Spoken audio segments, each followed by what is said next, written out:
Muy buenas gente, ¿cómo están? Espero que bien. En este caso, les hablaré un poco sobre la Guerra Fría. En la Guerra Fría se enfrentaron dos ideologías antológicas. Una era el comunismo, liderado por la Unión Soviética, y la otra era el capitalismo, liderado por Estados Unidos. Estas ideologías cambiaron al mundo.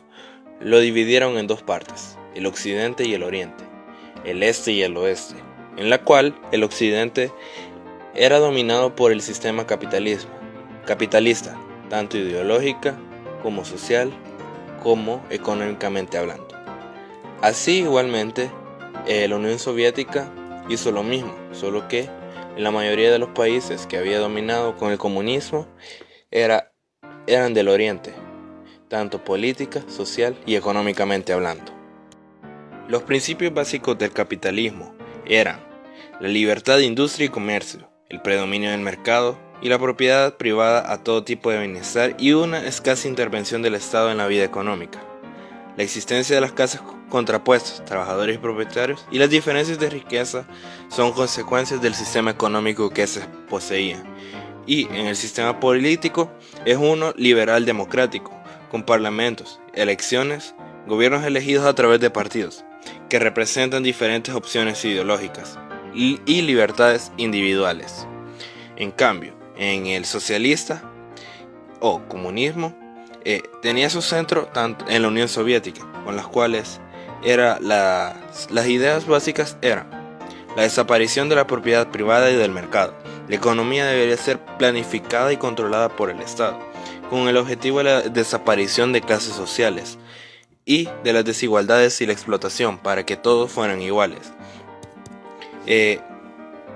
Y políticamente se representaba como un sistema democrático que acudía hacia los intereses de la mayor cantidad de la población posible, para así cumplir el sueño de la mayoría.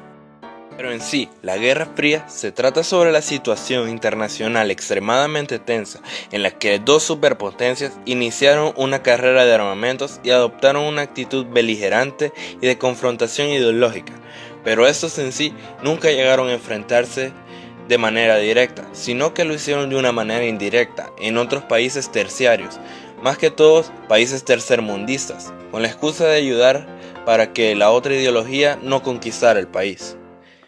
Pero en esa guerra era algo muy importante, ya que el triunfo de una de las dos ideologías significaba la desaparición de la otra, por lo cual era vida o muerte en esta guerra para las dos ideologías. Los orígenes de la ruptura con la cual la Guerra Fría había comenzado se da con el fin de la Segunda Guerra Mundial, precisamente con la Conferencia de Yalta, la cual había dividido Europa en dos zonas de influencia, y que fue tanto norteamericana como soviética, y ambas se mostraron ideológicamente fuertes para mantenerlas, así que la Unión Soviética propició, con el apoyo del ejército soviético, la ruptura de los gobiernos de coalición o de la Unión Nacional e impulsó la formación de las llamadas democracias populares, con una economía socializada y una política exterior alineada con la soviética. Fue el caso de Polonia, Rumania, Hungría, Checoslovaquia, Bulgaria, Alemania Oriental, Albania y Yugoslavia. Pero, ¿qué es un gobierno de coalición? Un gobierno de coalición es aquel formado cuando un grupo parlamentario no tiene mayoría suficiente como para formar un gobierno, por lo cual se ve obligado a pactar con otro grupo, normalmente de ideología política, para formar un gobierno conjunto. Por otra parte, Estados Unidos no podía quedarse mirando lo que hacía la Unión Soviética, por lo cual decide actuar y, para afianzar su dominio en la Europa occidental, obligó a expulsar a los comunistas del gobierno de coalición que se habían formado en muchos países. Tales fueron Francia, Italia, Bélgica y Dinamarca. Por lo cual, el presidente Truman envió barcos de guerra al Mediterráneo Oriental para mostrar su determinación de defender la región e impedir el paso de más países al bloque comunista. Otra medida que ofreció el presidente de Estados Unidos, Truman, fue ofrecer apoyo político y militar a todos los países que se sintieran amenazados por el comunismo. Para ello, aumentó el número de tropas de Europa, procedió a instalar las bases militares en Grecia y Turquía y creó una agencia de información, la CIA, Central Intelligence Agency, al servicio de esta causa. Y luego presentó un programa de asistencia a Europa, conocido por el nombre del Plan Marshall. El plan ofrecía una ayuda en forma de créditos y donaciones que debían repartirse entre los países que lo aceptasen. Como condición previa, se exigía la expulsión de los ministros comunistas de los gobiernos de coalición. La mayoría de los países occidentales aceptaron la propuesta en julio de 1947 y crearon la Organización Europea de Cooperación Económica, también conocida por sus siglas OECE. Obviamente, esta medida, implementada por Estados Unidos y el Plan Marshall, había sido rechazada por la Unión Soviética y los países del Este, que denunciaron que la ayuda americana era como una vía de control y dependencia respecto a Estados Unidos. Así que se instó a los partidos comunistas de Europa Central a poner fin a los gobiernos de coalición y sustituirlos por gobiernos comunistas sumisos a Moscú, y se creó el Cominform, una organización que señalaría a los partidos comunistas de Europa la estrategia a seguir a cada momento. Así como había dicho antes, no tuvieron un enfrentamiento directo ambos bloques, sino que lo hacían por países terciarios. Y el primer escenario de enfrentamiento tuvo lugar en Alemania. Este país había quedado dividido al finalizar la Segunda Guerra Mundial en 4 zonas de ocupación militar controladas por los vencedores: los soviéticos, los estadounidenses, los británicos y los franceses. Los acuerdos de Potsdam prevenían la reconstrucción de Alemania bajo un régimen, pero la capital, Berlín, repartida en 4 zonas de ocupación, se encontraba en territorio soviético, y la Unión Soviética decidió cerrar las fronteras y aislar el sector occidental de la ciudad.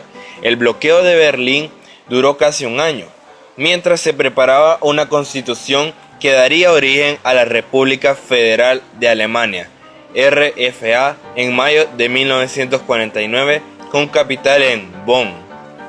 Ante los hechos consumados, los soviéticos impulsaron en su zona la creación de la República Democrática Alemana, RDA, en octubre de 1949, con capital en Berlín Oriental, mientras la zona oeste continuó bajo control occidental.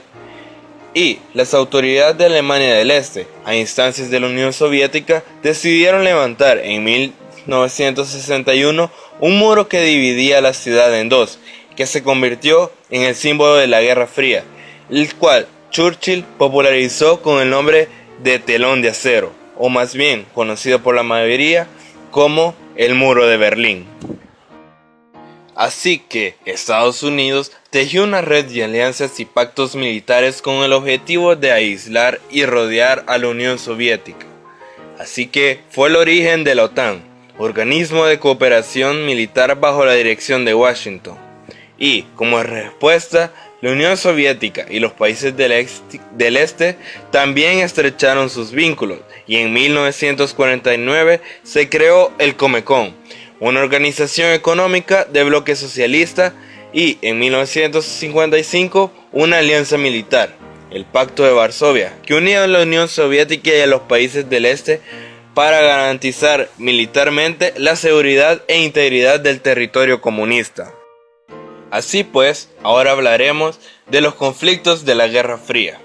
El primero del que hablaremos será la Guerra de Corea, que fue de 1950 a 1953, que después de la derrota de Japón tras la Segunda Guerra Mundial, el norte de la península coreana fue ocupado por las tropas rusas y el sur, a partir del paralelo 38, por los estadounidenses.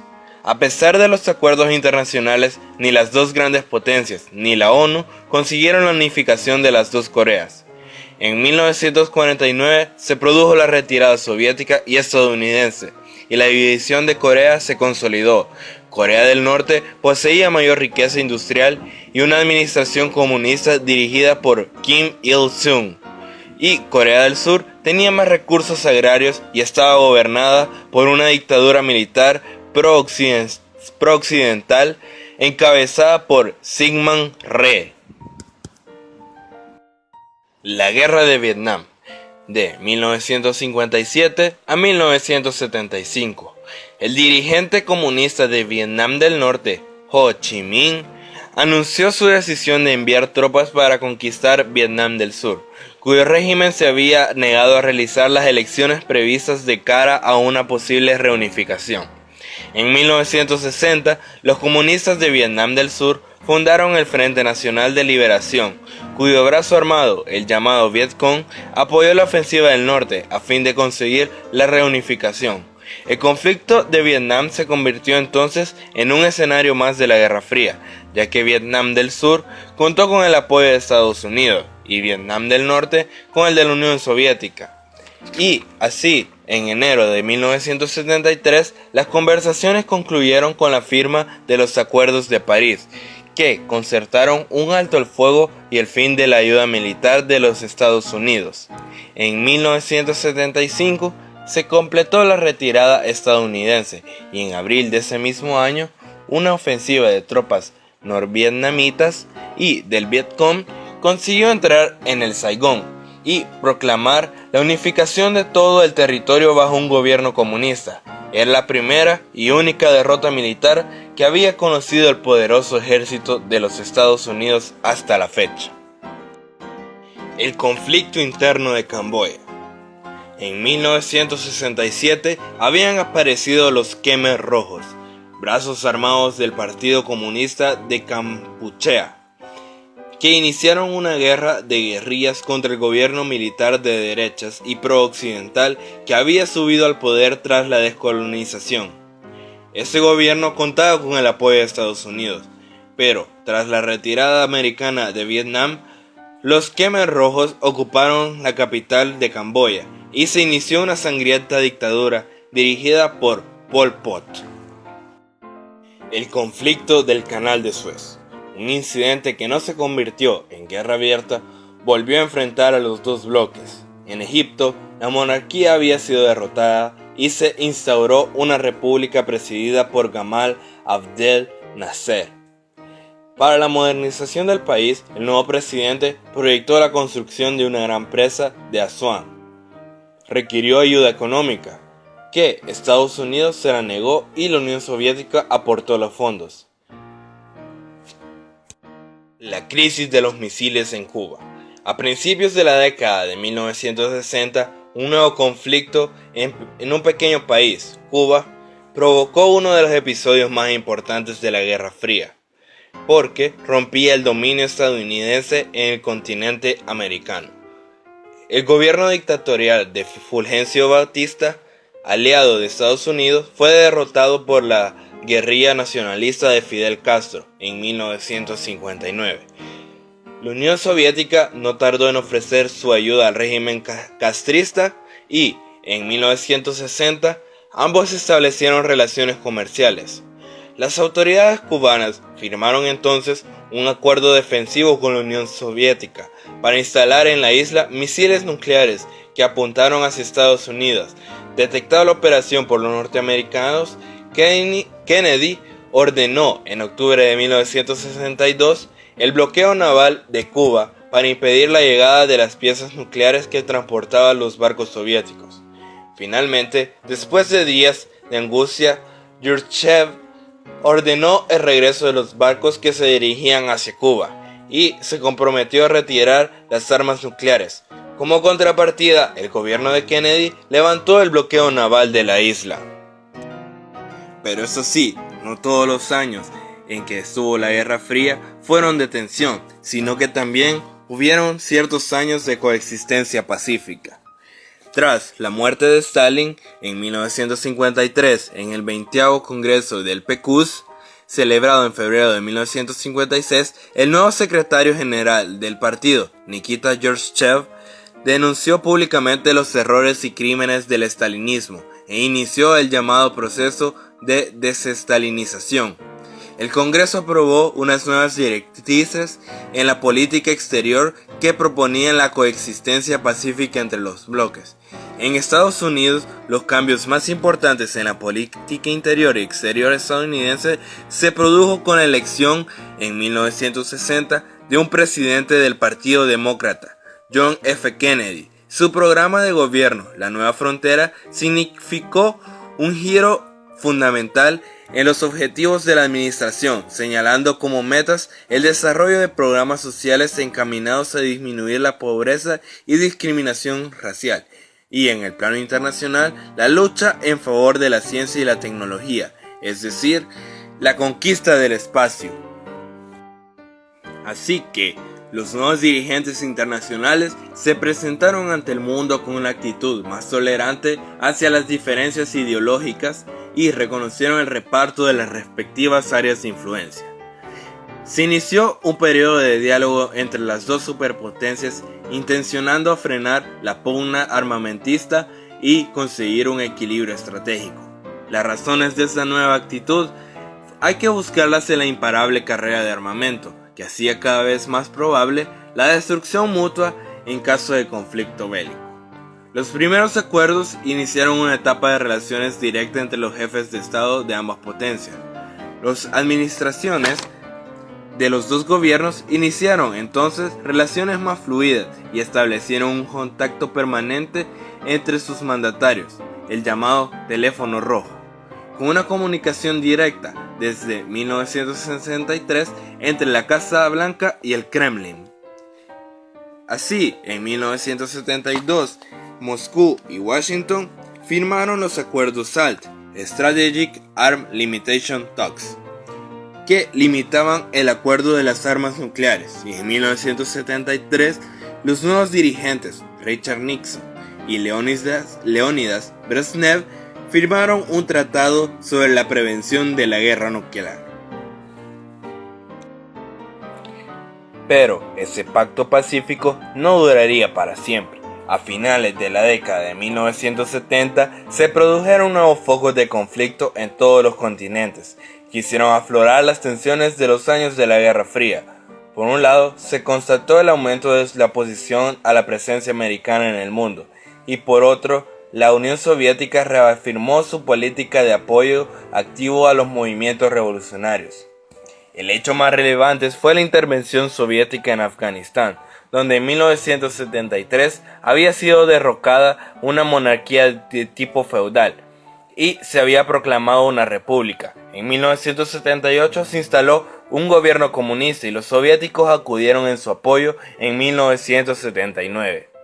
El acceso del republicano Ronald Reagan a principios de la década de 1980 a la presidencia de Estados Unidos reforzó un nuevo recrudecimiento de la tensión entre los bloques al iniciar una agresiva política de intervenciones militares para reafirmar su control estratégico del mundo. Además, por iniciativa norteamericana, hubo un relanzamiento de la carrera nuclear con el Plan de Defensa Estratégica conocida como Guerra de las Galaxias en 1983, que permitía la fabricación de armas capaces de detectar y destruir en vuelo las cabezas nucleares de los misiles atacantes supuestamente soviéticos. Bueno, esto es todo por hoy. Espero que les haya servido de mucha ayuda con este video. Y muchas gracias. Nos vemos en la siguiente.